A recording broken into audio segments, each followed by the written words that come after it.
नमस्कार दोस्तों, welcome to my YouTube channel aviation take.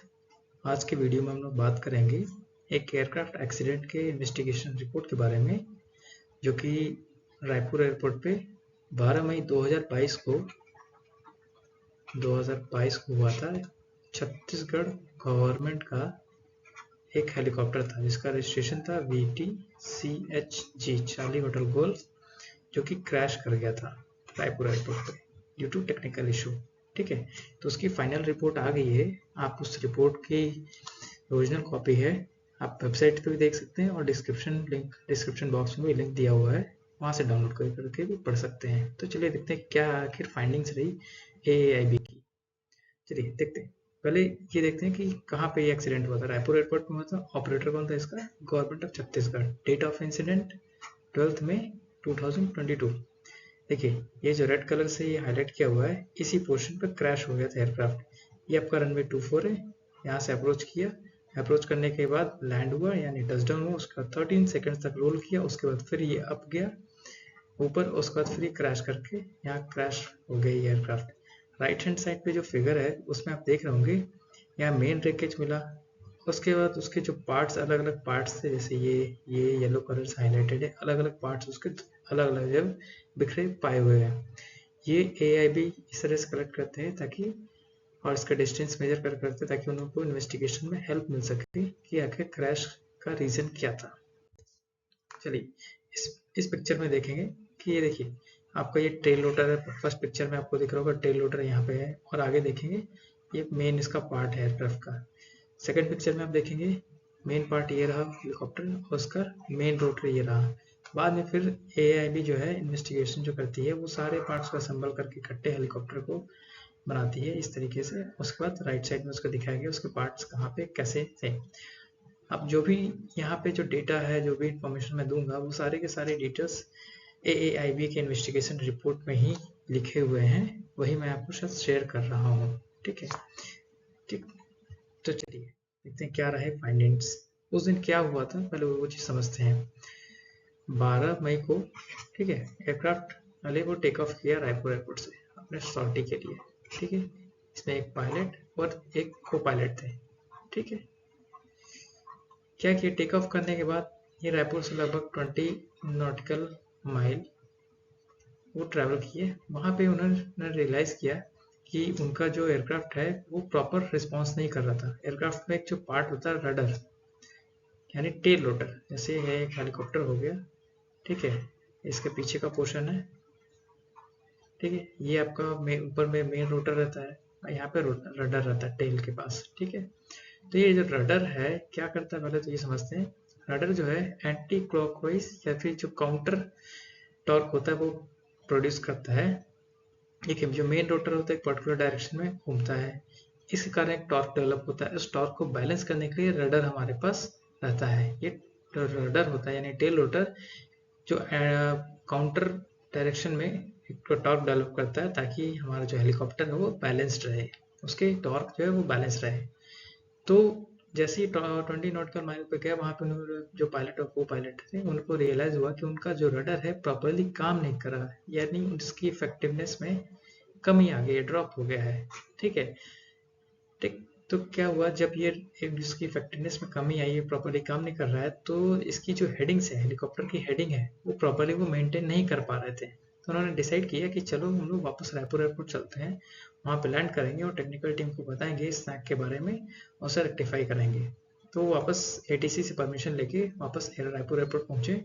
वहाँ उन्होंने पहले डिसाइड किया कि हम लोग उसकी हेडिंग्स पहले देखेंगे कि कितनी मिनिमम स्पीड पे हमारी हेडिंग प्रॉपर रहती है। तो पहला उन्होंने क्या किया, लो पास किया। ठीक है, ये आपका जैसे रनवे है, ठीक, और रनवे 24 साइड है। यहाँ से आए आए आए उन्होंने ट्राई किया लैंड करने के लिए, फिर लो पास करते करते फिर वापस गो राउंड कर लिया। फिर उन्होंने दूसरी बार में लैंडिंग ट्राई करने की कोशिश, बट लैंड नहीं हो पाए। पहली बार में उन्होंने ट्राई किया कि कितने स्पीड पे उनको अपने कितनी स्पीड पे उन्होंने फ्लाई करना है ताकि उनकी हेडिंग प्रॉपर रहे। ठीक है, वो हो गया फर्स्ट अटेम्प्ट। सेकंड अटेम्प्ट में ट्राई किया, वो लैंड नहीं कर पाया। थर्ड अटेम्प्ट पे जो लैंड करते हैं एयरक्राफ्ट जो है, सपोज करिए थर्ड अटेम्प्ट, यहाँ पे टचडाउन हो गया। टचडाउन होने के बाद फिर एयरक्राफ्ट 13 सेकंड्स तक रोल करता है। रोल करने के बाद ऑल ऑफ ए सडन क्या होता है, एयरक्राफ्ट ऊपर की ओर जाता है स्पिन करते हुए, क्लॉकवाइज डायरेक्शन में स्पिन करते हुए ऊपर की ओर जाता है और फिर अचानक से क्रैश कर जाता है नीचे की ओर। तो हम ये समझेंगे हमारी जो इन्वेस्टिगेशन हुई AIB की, ये आखिर ये ऐसा क्यों हुआ, ठीक, ये ऊपर की ओर गया क्यों, फिर स्पिन होकर नीचे क्रैश क्यों किया।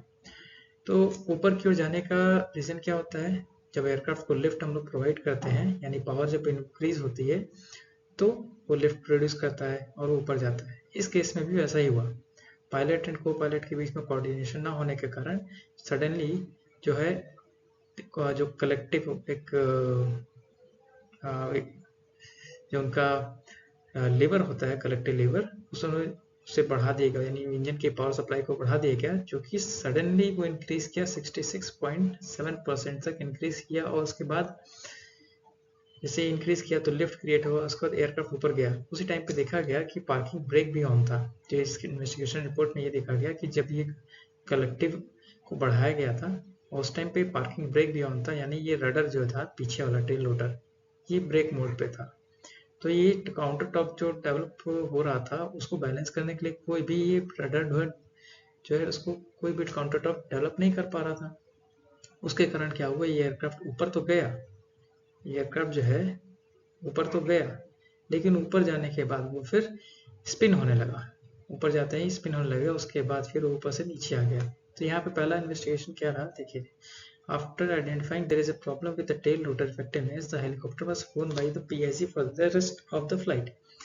However, no handing takeover controls call out were made by the crew for the laid down procedure. यानी कि जब स्नैक पता चला तो उस टाइम पे पायलट PIC थे, उस टाइम पे फ्लाई कर रहे थे। उसके बाद उसके जो हैंडिंग टेक ओवर होता है, हैंडिंग ओवर या टेक ओवर प्रोसीजर रहते हैं, उनमें कोई रिकॉर्डिंग्स उसकी नहीं मिली, ठीक है, जो फ्लाइट डेटा रिकॉर्डर होता है उसमें कोई रिकॉर्डिंग्स उसकी नहीं मिली। दूसरा क्या फाइंडिंग्स था, crew return to the Raipur airport but did not carry out landing immediately and decided to carry out the low pass over runway first to identify the minimum speed up to which the helicopter is maintaining heading. देखा पहली second findings में क्या रहा कि जो pilot थे उन्होंने decide किया कि पहले हम लोग रायपुर एयरपोर्ट जाएंगे और लैंड नहीं करेंगे, हम लोग उसको देखेंगे कि कितने मिनिमम स्पीड पे हेडिंग मेंटेन कर रहा है, जबकि उन्हें लैंड करना चाहिए, ठीक है। फिर तीसरा क्या फाइंडिंग रहा, the lack of coordination and application of CRM between the crew which resulted in to aborted landing. ये मैंने पहले बताया था कि क्रू के बीच में कोऑर्डिनेशन प्रॉपर नहीं था, उसके कारण ही ये 2 लैंडिंग्स अबॉर्ट की गई and not adherence to laid down procedure during critical phase of flight. जो प्रोसीजर वहाँ पे रहते हैं, कभी जो हमारे इक्विपमेंट है या फिर कोई पार्ट्स हमारे फेलियर होते हैं तो उसका एक स्टैंडर्ड प्रोसीजर होता है, वो फॉलो करना होता है, वो फॉलो नहीं हुए थे। उसके बाद देखा गया चौथा फाइंडिंग्स क्या था, co pilot had number of conversation with the PIC throughout the flight regarding the behaviour of the helicopter landing techniques in such condition which probably implies that the co-pilot was not fully aware of the situation, not assured of handling the helicopter in such situation। यानी जो flight data recorder है उसमें record हुए थे बातचीत pilot and को pilot के बीच में, उसमें ये देखा गया को पायलट था और पायलट के बीच जो कन्वर्सेशन रहता है उसमें को पायलट को बिल्कुल आइडिया नहीं था या फिर ज़्यादा अच्छे से उन्हें पता नहीं था कि इस सिचुएशन में अगर रडर फेलियर होता है तो कैसे इस सिचुएशन को हैंडल करते हैं। अगला क्या फाइंडिंग था, during third attempt the helicopter successfully touch down on runway 24 and rolled runway for approximately 13 seconds. ऐसा मैंने बताया कि थर्ड अटेम्प्ट पे लैंड करने के बाद टच डाउन किया, उसके बाद 13 सेकंड्स तक रनवे पे रोल किया, उसके बाद फिर slowly decelerating and drifting by 8 degree to RH, यानी जो उसकी हेडिंग थी वो राइट साइड डायरेक्शन में 8 डिग्री टिल्ट हो गई थी लैंड होने के बाद, ठीक है। हेलीकॉप्टर की जो हेडिंग थी वो ड्रिफ्ट हो गई थी राइट हैंड साइड में 8 डिग्री से। The crew did not follow the laid-out procedure for the specific situation, as both the engines were kept in flight mode rather than following the RFM emergency procedure, which suggests the crew to execute the touchdown with the engines at lowest possible power or even with both engines out। यानी जब भी rotor flight manual यानी ऐसा कुछ होता है, हमारा rudder काम नहीं करता है, उस टाइम पे जो लोवेस्ट पॉसिबल पावर में उसमें हमें लैंडिंग करती होती है या फिर जो टचडाउन कराना होता है दोनों इंजन के पावर सप्लाई को बंद करके कराना होता है, ठीक है। ये कमी पाई गई।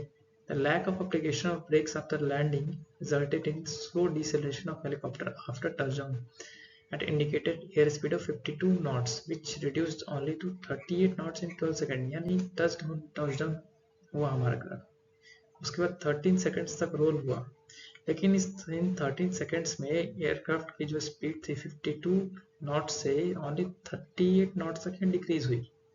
जबकि ब्रेक सप्लाई वहां करते तो ये स्पीड और कम हो जाती, वहां ब्रेक सप्लाई नहीं हुए थे, ठीक है। जबकि आप उसमें एटीसी, जब आप पूरी रिपोर्ट, जब उसकी पीडीएफ फाइल पढ़ेंगे तो उसमें पायलट एंड को पायलट के बीच में कन्वर्सेशन होता है, उसमें पायलट जो होता है को पायलट को कहता है ब्रेक सप्लाई करने के लिए, ठीक है। फिर अगला फाइंडिंग्स क्या है, due the landing roll after about 13 seconds of touchdown there was an abrupt increase in collective from MPOG to 66.7% in 2 seconds. यानी सडनली जो कलेक्टिव पावर यानी मेन रोटर की पावर है टचडाउन होने के बाद, टचडाउन होने के 13 सेकंड्स बाद 66.7% बढ़ गई थी 2 सेकंड में ही, यानी 14-15 सेकंड में इसकी पावर 66.7% हो गई, which in turn cause the helicopter to lift off. Sudden increase की पावर, सडन जो पावर इंक्रीज हो उसके कारण हेलीकॉप्टर जो ऊपर उठा, और इसके जो मेन रोटर का रोटेशन था उसके कारण एक टॉर्क डेवलप हुआ। उस टॉर्क को बैलेंस करने के लिए जो रडर था पीछे, सिंस वो ऑलरेडी पार्क ब्रेक ऑन था यानी ब्रेक पोजीशन पे था, तो उसके जो टॉर्क डेवलप हुआ मेन रोटर के कारण, उसको काउंटर बैलेंस करने के लिए कोई भी टॉर्क नहीं था, तो उसके कारण जो हेलीकॉप्टर ऊपर गया और स्पिन हो रहा है, और स्पिन होते हुए ऊपर गया वो, ठीक है। तो ये यहाँ बताया गया है। The examination of the tail rotor assembly after the accident revealed that there were non-adherence to the laid down procedure during the various maintenance tasks which led to the loss of tail rotor. इसमें ये भी investigation में बताया गया कि जो aircraft का जो मेंटेनेंस था by aviation department, state aviation department was not proper. जो एयरक्राफ्ट के लॉगबुक्स थे वो प्रॉपरली मेंटेन नहीं थे, जो उनके मेंटेनेंस के जो लॉगबुक थे वो प्रॉपरली मेंटेन नहीं थे, ठीक है।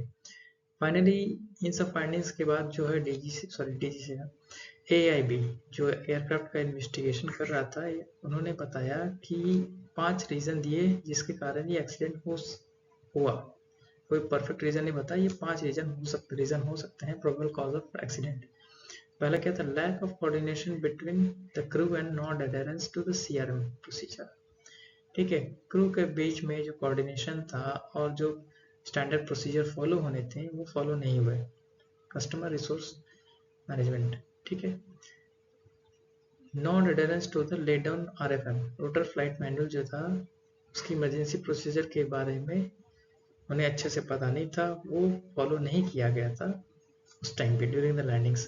Poor maintenance practice which resulted in tail rotor effectiveness, जैसा कि मैंने बताया पिछले स्लाइड्स में कि एयरक्राफ्ट का जो मेंटेनेंस लॉगबुक था उसको AIB ने देखा, तो उसमें देखा पाया कि एयरक्राफ्ट के मेंटेनेंस है वो प्रॉपरली नहीं थे, लॉगबुक्स की एंट्री प्रॉपरली मेंटेन नहीं थी, ठीक है। चौथा क्या रीजन है, lack of safety culture in the organisation जो है सेफ्टी कल्चर को अच्छे से प्रमोट नहीं कर रही थी। पांचवा क्या रीजन है, lack of supervision of aircraft operations and maintenance. ये भी वही सेम पॉइंट है, एयरक्राफ्ट जो भी होता है बहुत ही एक सेंसिटिव चीज है जिसमें हर एक पार्ट का एक क्रिटिकल इंपॉर्टेंस होता है, हर एक पार्ट को एक अच्छे तरीके से जांचना परखना जरूरी है, क्योंकि एक सिंगल पार्ट के फेलियर होने के कारण या फिर अगर अच्छे से रिस्पांस नहीं देता है तो सेकंड जो उसका कॉन्सिक्वेंस होता है वो सेकंड कॉन्सिक्वेंस ये होता है कि वो उसके जो वो जिसके कारण जो लगाया गया था वो पार्ट वो काम वो करेगा नहीं। अगर वो काम नहीं करेगा तो हेलीकॉप्टर या किसी भी एयरक्राफ्ट में कोई ना कोई टेक्निकल स्नैक आएगा, वो टेक्निकल स्नैक छोटा सा इंसिडेंट से बड़ा इंसिडेंट पे भी कन्वर्ट हो सकता है। तो ये 5 रीजन दिया गया AIB के द्वारा इस इन्वेस्टिगेशन में। तो अगर आपको वीडियो अच्छा लगता है तो वीडियो को लाइक करिए, कमेंट करिए और चैनल को सब्सक्राइब करिए। Thank you.